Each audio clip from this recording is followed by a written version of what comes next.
Hi everyone, my name is Jenny and I'm back today to do another video.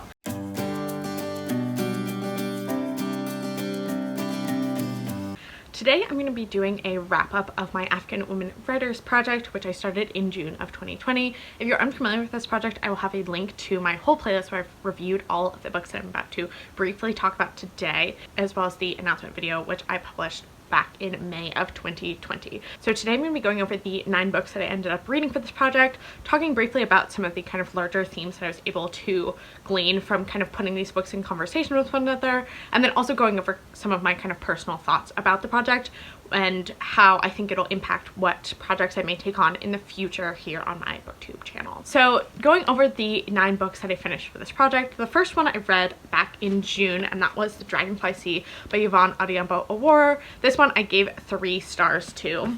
Then in July, my pick was Chintu by Jennifer Nsimbuka Makumbi, which I also gave 3 stars to. In August, I reread Homegoing by Yad Gyasi, which I gave 5 stars to.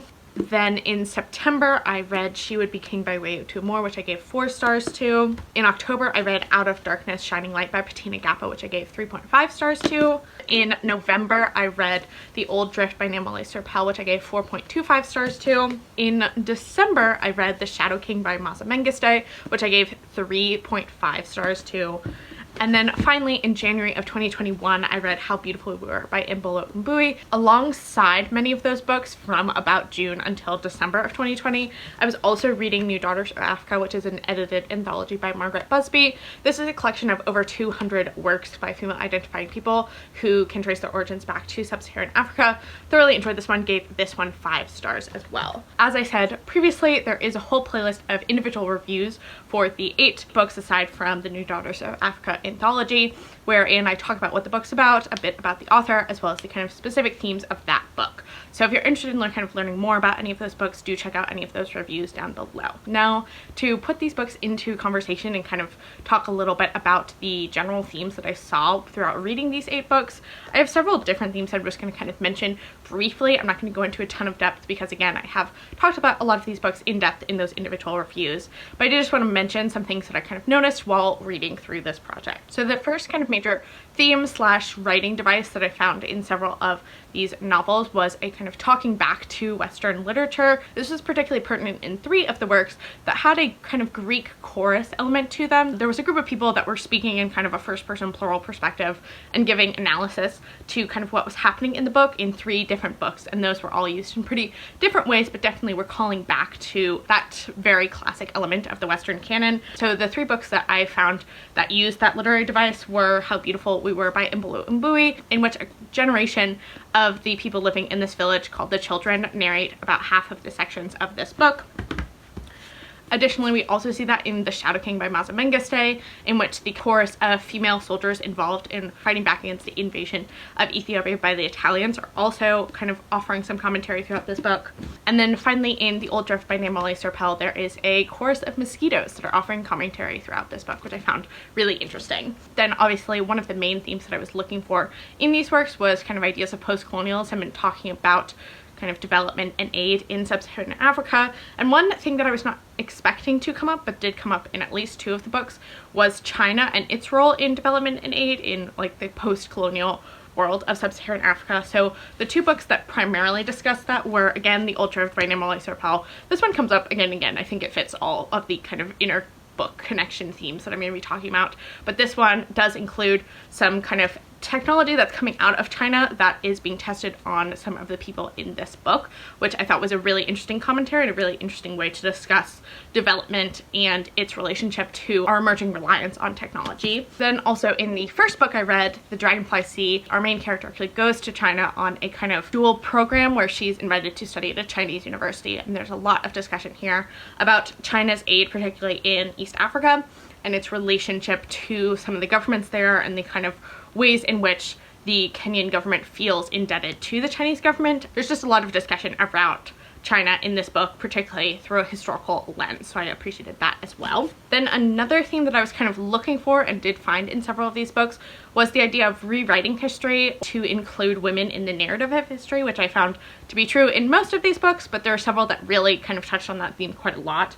The first of which I would say is She Would Be King by Way of Two More, in which one of the main characters of this book is a female person who has a lot of impact on the foundation of Liberia, but there's also a lot of other very integral female characters in this work. Then there are also two books that discuss the presence of women in a historical event that they previously have been erased from. The first of those is Out of Darkness, Shining Light, wherein we follow one of the female servants of Dr. David Livingstone as he is moved out of Africa. And then the same is also true in The Shadow King by Mansa Mengiste, in which we follow a number of the female soldiers that were involved, again, as I said previously, in fighting back against the Ethiopian invasion by the Italians. We see a lot of female perspectives here that the author very intentionally was trying to kind of pull from history that have previously been erased. The same is also true in The Old Drift, in which we also follow a number of female characters who are involved in a lot of pretty integral historical events to Zambia's history and kind of current geopolitics that are not as well known as some of their male counterparts. Also, in working through this project, I was looking for explorations of the way that families can be bearers of memory and history,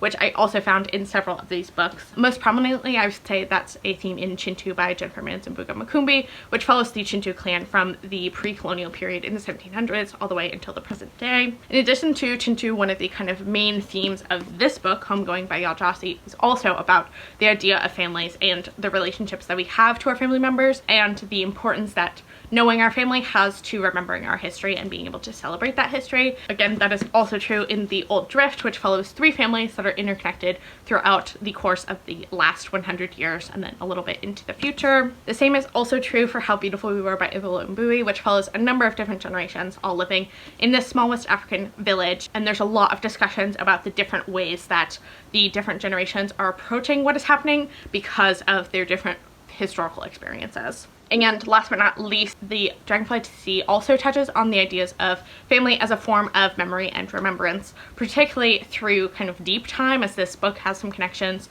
between the more present day and like the 14th, 15th century, but also it kind of flips that narrative on its head by discussing how isolating it can feel to be without your family and therefore without that family history. And then finally, the last theme that I was kind of interested to see was present in several of these different novels, and I'm curious if this is something that is common in post-colonial literature more broadly. As I said at the beginning of this project, I'm not the most familiar with post-colonial literature and kind of its tropes and themes. I'm curious to kind of learn more or hear from anyone in the comments if this is something that you've noticed in a lot of like post-colonial literature specifically. But there was a lot of elements of kind of the speculative / supernatural in a number of these books. The one with the biggest speculative element was definitely She Would Be King by Way of Two More, which includes some ideas of immortality and kind of twin souls or people that are reborn from a previous generation. But we also see this quite a bit in The Old Drift, although this takes a bit more of a, as I said previously, like technological science fiction-y approach to that idea. And then finally, Jennifer Mans and Booga Makumbi also plays a lot with kind of pre-colonial ideas of magic and the speculative with a curse that is kind of very formative to the plot of this novel. Finally, to kind of wrap all of that up, there are definitely a lot of general themes of obviously colonialism and its impact on the history of the countries in question in all of these novels. Also, the ideas of remembrance and freedom and what it means to be free are present, and just classic themes of isolation, coming to terms with your identity, those types of things are also present, I would say, in a number of these novels. So now moving into kind of my more personal reflective thoughts on this project, I really enjoyed working through these books as a kind of cohesive group. They were all books that I was interested in reading previously, but I think reading them together brought forth a lot of themes and ideas that I may not have previously considered had I not thought of them directly in conversation with one another. I would also say that this definitely has made me more interested to check out further post-colonial work, both by female African writers, but also just kind of in general across the world, and to see if there's similar themes present in those novels. I also am going to continue being interested in reading work that's coming out of Africa. I think there's a lot of interesting stuff that is being played with in all of these novels that I'm intrigued to kind of continue to look for in future work. On the flip side, I'm also interested in kind of reading some of the more classics of the African, sub-Saharan African canon. For example, I've never read Chinua Achebe, so I'd love to read some of his work. I will say that just taking on quite an intellectual project like this was a bit challenging at times, and it often sometimes kind of felt like work, which I don't mind. I mean, I do love to engage critically with the books that I'm reading, and I think this project definitely allowed me to do that. However, given the like timetable I set alongside other projects that I was working on, like the BookTube Prize or just books I wanted to read for fun, sometimes these books felt a bit challenging to get through, or that I wasn't able to get quite as much as I wanted from them because I had to read the last section of it on a kind of shorter time frame in order to get that video finished, etc. So that I think in the future, if I were to take on a similar project, I would probably give myself more time between each book to really kind of digest and think about the books individually and not have to quickly move on to the next one. Additionally, I also am curious, and I'd love to kind of start a conversation about this for anyone who's watching, of what the role of these kind of deeper literary engagements with texts and kind of more critical engagements with text is here on BookTube, as I feel like BookTube definitely has a more kind of hobbyist, casual reading approach. I mean, obviously the readers on BookTube are not casual readers. We all read like hundreds of books a year, but I do find that most of the other videos I see from people are kind of more fun challenges or just talking about books in a more casual way than kind of critically engaging with them as like literary texts. So I'm curious what other people think of the role of that kind of critical engagement that you'd more find in a classroom here on BookTube. Obviously, there are definitely people that I watch, many of whom have like advanced degrees in literature, that just naturally that's how they approach all books, is kind of with a critical eye. And so obviously their reviews are kind of usually more engaging with a book on that level, but I don't feel like that's the norm on BookTube. So I'd be curious to hear what other people kind of have to say about that. And then finally, I definitely enjoyed practicing and improving my like video review making skills. I do think, I mean, I've not watched back my previous reviews, but I do definitely feel like I became more comfortable with, I mean, both making videos in general. When I started this project, I was pretty early on in my channel, and I've now been doing it for close to a year. It'll be a year in the end of March. But I definitely do feel like I'm also more comfortable thinking about how to approach a review through a video that I necessarily wasn't entirely sure of at the start of this project. And I definitely am interested in doing more video reviews, although I don't think they will be as frequent on my channel, as I find them to be kind of the most time-consuming videos to do. And not to sound like overly vain or vapid, because I'm really not concerned or like keep good track of like my numbers or analytics on this channel, because I'm doing this as a hobby and I don't care to get a lot of subscribers. I'd rather have people who enjoy watching my content and then have a ton of people who don't ever watch my content.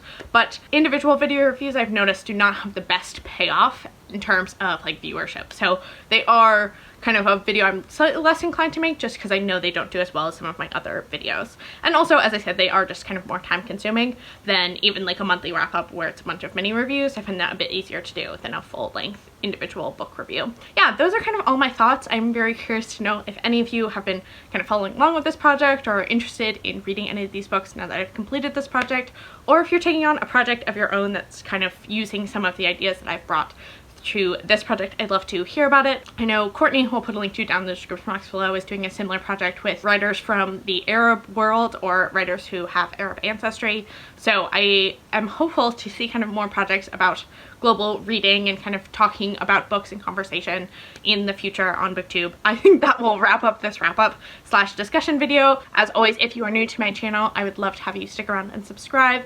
I hope you're having a great rest of your day whenever you watch this, and I will talk to you next time. Bye.